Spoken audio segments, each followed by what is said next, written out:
Mitä? Ei millään. Käytännössä kunnissa. Ruotsi kanssa.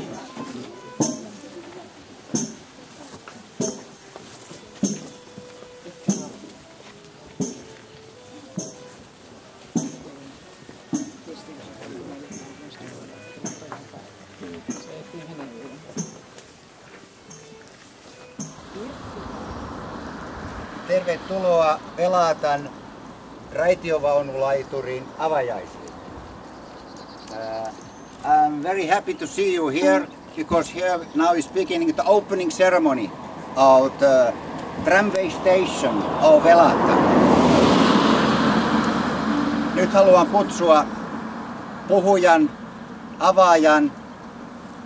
I'm very happy to ask to open the station the President of Finland, Suomen tasavallan presidenttiehdokas Pekka Haavisto. Tervetuloa, maestro!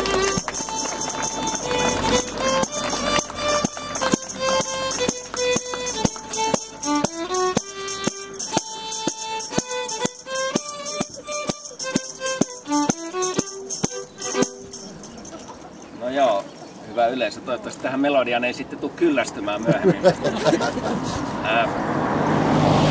Kiitos kutsusta tänne Idean isälle ja maitolaiturin intendentille. Ehkä sen verran tällaisena kesäteiskolaisena voisi sanoa, että maitolaiturit sinänsä on hyvin tuttuja. Samat matkustajat tuli takaisin. Mutta tiedän, piti vaan äkkiä. Tervetuloa Teiskon Velattaan. Loistavaa. Hyvät oli maisemat Tampereen.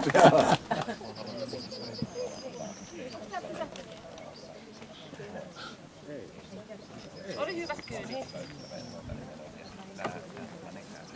Nämä suuremmat kuvat tulevaisuudesta, niin mä olen itse ajatellut sitä, että vaikka me puhutaan paljon Euroopasta ja Euroopan unionin jäsenä puhuttu siitä, niin mä ajatellut, että meillä olisi ehkä aika ruveta katsomaan vähän Euroopan unionin alueen ulkopuolelle. Itse asiassa se maailman kehitys ja talouskasvukaan ei enää ole tässä meidän omalla mantereella. Ja me ollaan hirvittävän riippuvaisia. Niin kuin nyt on puhuttu paljon Aasian kehityksestä, siellä on ollut valtavan suuri talousbuumi, monet suomalaiset yritykset on siellä liikkeellä, monet on Latinalaisessa Amerikassa. Tänä päivänä katsoo Brasilian lukuja. Ja mä oon itse vähän tämmöinen Afrikkaan uskova, että kun me aina naureskellaan, että eihän se Afrikka kehity mihinkään, ei siellä mitään tapahdu. Sitten katsokaa Nigerian taloutta, siellä on ollut 10% kasvuluvut niin aika monta vuotta peräkkäin, eikä ole ainoa Afrikan mantereen maa, että siellä voi tulla semmoisia yllätyksiä. Ei ne kiinalaiset turhaan sinne investoi. Tämä on mun väite, että monet tämmöiset kansainväliset yhteydet alkaa tänä päivänä toimia.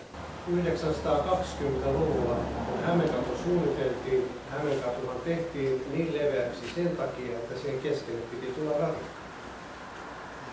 No sitten poliitikot sössi sen asian ja nyt korjaavat sitten virheitä vauhdilla.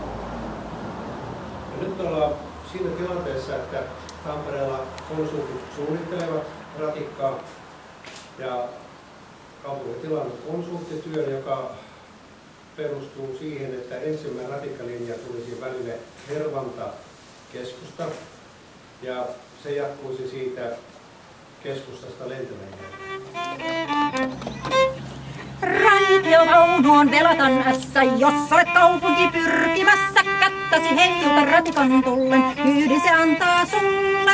Rakkaus jättää ja lempikin pettää, uusi on hemo, joka hylkää ketään. Kaikki se ottaa, kaikki se mieleen, jää vaikka vaan oven pieleen. Raitiovaunu on sen ässä, sitä minä laulelen rallisatassa. Siinä se nähdään jos jonkinlaista, siinä